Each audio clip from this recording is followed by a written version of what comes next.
It's Allie with Chair Success Services.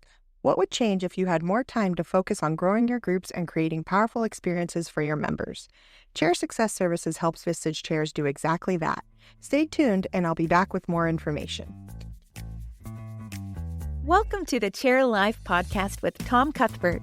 As a CEO coach and master chair, Tom brings you the insights, strategies, and tools to help you build your chair life, where mission and purpose intersect with a balanced work life. This is the path to leading with impact while living with intention. Let's dive in. Here's your host, Tom Cuthbert. Welcome, Chair Life podcast listeners. It is great to be back with you, and we're excited to share some new information as we roll into episode 42. Today, we're going to talk about a Wall Street Journal article that caught my eye back on December 3rd of last year. The article title was "The Top 10 Reasons New Businesses Fail." I'll put a link to that article in the show notes. But for us as chairs working with business owners, it's important to know the reasons that businesses fail. And obviously, our job is to not only help them not fail, but thrive. So thinking about what is causing this and just looking at some of the stats from some UCLA research that was quoted in the article, pretty amazing number that only half of new businesses survive even 2 years, and a third last 5 years, according to UCLA research.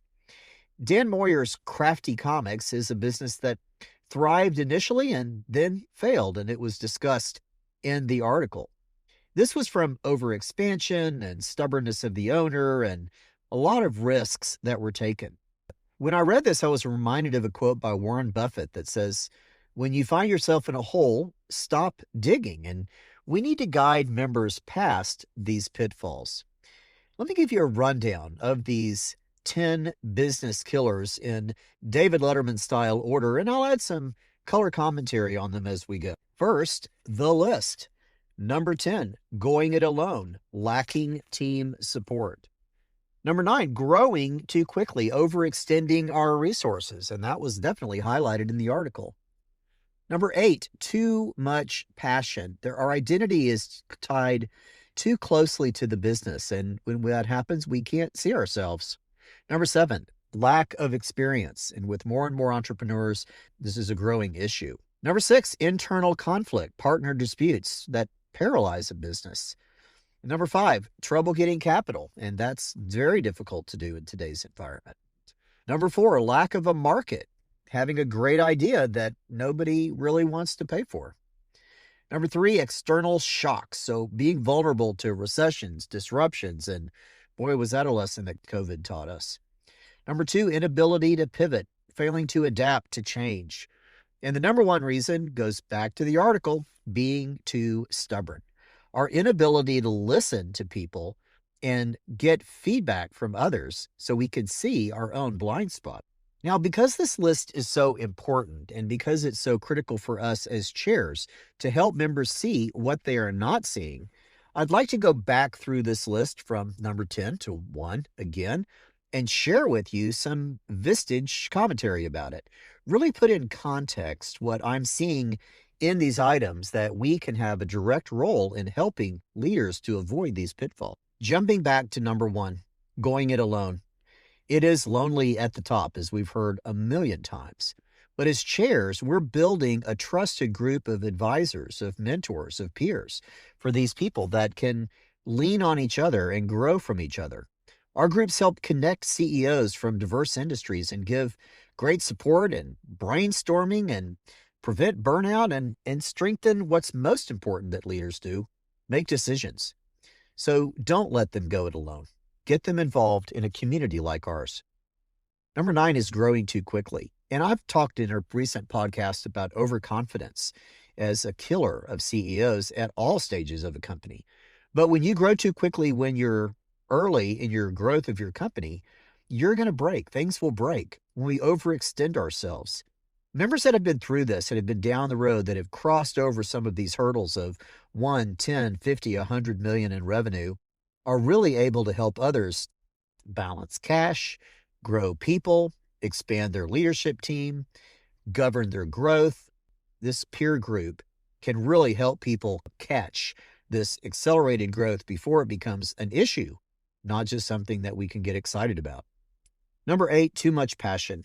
Now, I love passion and consider myself a passionate person. I certainly love doing what I do, and I hope you do too. But when someone is too passionate, when they are in blind spots in front of them, when they are not listening to others, when they don't see the roadblock right in front of them, we need to be that person, and our groups need to be those people around them to give unbiased perspective, to help them detach their own identity from the viability of their business, easing some emotional pivots, helping them see things that are just flat out not going to work for them, and then working to guide them through that.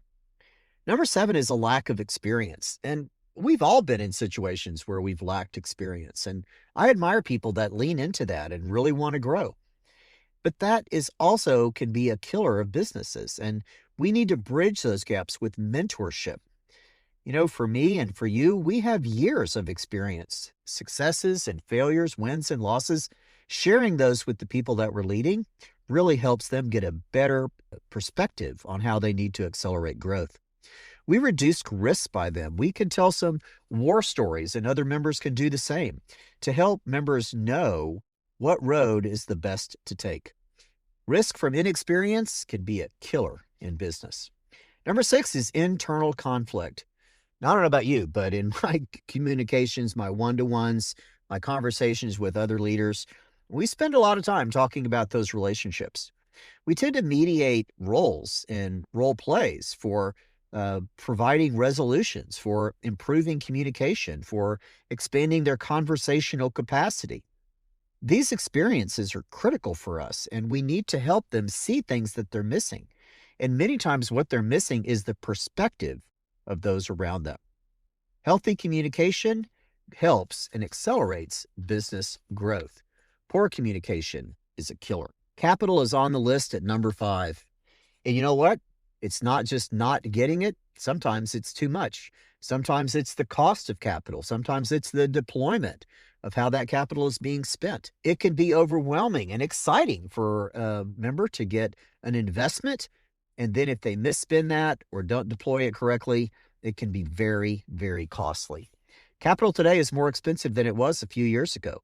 And that doesn't seem like it's going to change in the market. So in Vistage, we need to be tapping other chairs to help members get capital, to help get perspectives, connecting them to other members, to the companies that are supporting our community by being national sponsors and guiding us through speakers about acquiring capital, spending capital, and measuring the results of that. The founders that we have in our community have a great deal of experience with that. And so leveraging them will help our members be more successful as they deploy their capital and acquire it. Number 4 is a lack of market. Now, I love innovation, and I admire companies that innovate and come up with very clever and unique approaches. But the number of those new ideas that no one has ever done before and make us the only one on earth that does this, oftentimes there's a reason why they're the only ones on earth wanting to do that. I don't want to stifle innovation, and I know you don't either. But I do want to make sure that there is a validated market and members, as they're rolling out products, expanding into new territories or new services, that they're able to make sure that those offerings match real needs of consumers, of their audience, and that we can help them validate that. A number of speakers have spoken about this topic, and it's a common one that comes up in our CEO groups as well. Now, external shocks after COVID is not something that is going to catch us off guard again. As I say that, who knows what happens next? Because nobody saw COVID coming. Those black swan events are just almost impossible to predict. However, there are things that we can do to navigate the ups and downs of an economy, of cost of capital, of people changes, market changes, and the competitive landscape. Helping members keep their head up is a great way for us to make sure that they are seeing what's coming before it gets there. I felt like our members reacted much more quickly than the general market did during COVID. They also worked much more quickly the last year as they navigated some economic tailwinds. And those are always going to be in play. And our job and our group's job is to help each other keep their head up and see what's around them and what's coming. Number 2, inability to pivot. As chairs, we want to test agile strategies. We want to have them bring an idea into the group and get confirmation or contradiction that they're going a wrong direction. This is what issue processing is all about. This is where members get ideas. This is where members get feedback, candid feedback. They get stories from other members, and they get direct feedback on their ideas, good or bad or in between. Without these pivot points, they're not able to make the changes that they need to make to be competitive in their marketplace. We need to adjust, adapt, and pivot quickly, and we need to be able to do that in our groups. And number 1, and boy, am I guilty of this, being too stubborn. Just like the story in the article talked about, that owner was bound and determined to move in one direction, even though that was not the direction that ended up being the right one. I've said this before, and I'll say it again. Sometimes we need to punch CEOs in the face. As chairs, we need to respectfully challenge their overconfidence. We need to make sure that they're listening and paying attention to not only what we're saying, what their group is saying, but what the leaders around them are saying. We can spot these red flags in our group and help them before they make a mistake. It's our responsibility to do so. And sometimes those bubble-bursting truths are hard to hear for them, but they're exactly what they need to hear. So chairs, start punching. Start helping members see what they're not seeing. Help them make plans and validate their products and services before they move forward. As Dan Moyer said, you've got to focus on your strengths, grow at your own pace, and don't lose sight of why you started in the first place. It's our job to help companies survive and thrive. So let's go do just that. Hey, it's Allie again. Have you ever thought there's got to be a smarter way to run my chair practice without losing focus on the people and the growth? Tom built Chair Success Services for exactly that. It gives Vistage chairs the structure and support to focus on high payoff activities and high-performing groups. The result? You focus on growth, you deepen relationships, and you build your chair life, just like Tom has done. You don't have to do it alone. Helping you work smarter, lead stronger, and make space for what matters most is what we do. Let's talk. Visit chairsuccessservices.com to take the first step. I look forward to talking with you. Now it's time for Tom's tips and tricks to optimize your productivity and your chair life. Welcome to the tips and tricks section of the Chair Life podcast. Today, I'd like to share with you something that has always made me laugh and I think is pretty important from a concept standpoint.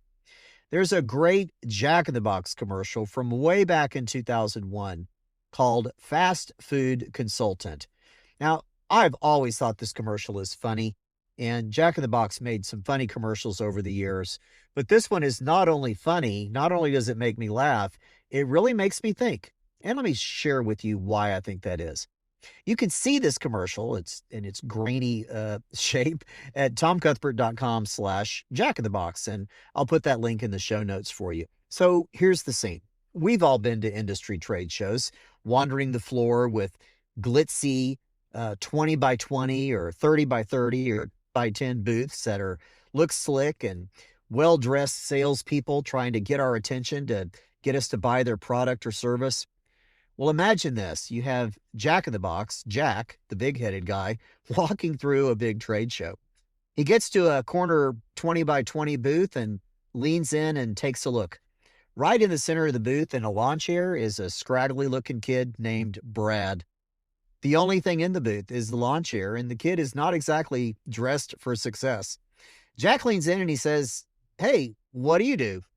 Brad says, "I'm a fast food consultant." Jack says, "What do you charge?" $25,000. "Sounds kind of high," says the clown. And Brad says, "Yeah, but it only takes one." And they go on and have a dialogue about Jack in the Box Western bacon cheeseburger and go back and forth. And Brad gets him to sign the agreement. And that's the funny part of the commercial. It's just a poke at overpaying for big booths at trade shows and a kid charging $25,000 to take a bite of a cheeseburger. Now, as funny as that is, the line that's at the end of it, "It only takes one," has always struck me. And I think about that in the context of business, that it really only takes one great idea to start a great business or to turn a business around. Even Jack in the Box, with its success over the years, and while it's not McDonald's, they've been around since 1951. And the simple idea that their founder, Robert Peterson, had was a drive-through intercom. And they were the first to build a drive-through with an intercom, as difficult as it was back in those days to hear on it. That turned into a billion-dollar chain. So just like Jack ditching the consultant, we want to ditch the idea of no idea is a bad idea. And we don't need to pay a kid to taste our products or give us ideas to decide if that's good. We have each other inside a group to do that. So thinking about other inventions, other things that are just taking one idea, really has me thinking about sparking ideas from our members. Today in a group meeting with CEOs, I challenged them as to their limiting beliefs. We talked about this concept that I learned years ago from Vistage chair Linda Gabbard around limiting beliefs and how we often will think one way when the reality is if we challenge ourselves to think differently, we can come up with something that will work. We tend to believe our first thoughts. We tend to question ourselves and then stop instead of what this kid did, which is to charge a big price and get one success and call it a day. In the group today, I reminded a member that we should not listen to just us, but to pitch our ideas to others. There's a Tim Ferriss quote in his book, Tools of Titans, where he talks about this concept of what if the opposite were true? And I love that idea because you think of the number of inventions that have come out of one person's idea, whether it was the owner or founder or CEO or the frontline worker. Ideas are everywhere, and we need to draw them out of our members. The reality is it only takes one great idea to start or save a company, one great idea to fill a gap, solve a problem, or turn us around in a different direction. There's a quote by Dr. Albert Sensen-Gajori that says, "Innovation is seeing what everybody else has seen and thinking what nobody else has thought." Still need more convincing? What about Jeff Bezos' 1994 garage idea? Hey, let's sell books online. Look at them today. They're an online e-commerce giant. Larry Page and Sergey Brin in 1998, their dorm room, building a search algorithm to organize the world's information. Google is everywhere. Reed Hastings with Netflix, taking down Blockbuster in 1997, just because people were frustrated with late fees. And Blockbuster thought they couldn't change that. Along comes DVDs by mail, and now a streaming empire. One more? How about Travis Kalanick and Garrett Camp's 2008 cab hailing hassle? Couldn't find a cab, so they started their own transportation company that has revolutionized the way we move around the world. As a Vistage chair, we facilitate groups where one member can spot that unseen idea for another, like a tech CEO suggesting AI tweaks to a manufacturing process or a retailer inspiring a firm's pivot. The diverse industries, the diverse perspectives, the different levels of experience and aspects of diversity we have in the room make for a strong environment for brainstorming. It will help us break through our own beliefs and turn those into fresh ideas. Fresh ideas that can nurture and grow and spark change. And remember, it only takes one. Have a great day and enjoy your chair life. Thanks for listening to the Chair Life podcast. Remember, you can find more resources at tomcuthbert.com. Please let others know about our podcast by sending them to chairlifepodcast.com. See you next time on the Chair Life podcast.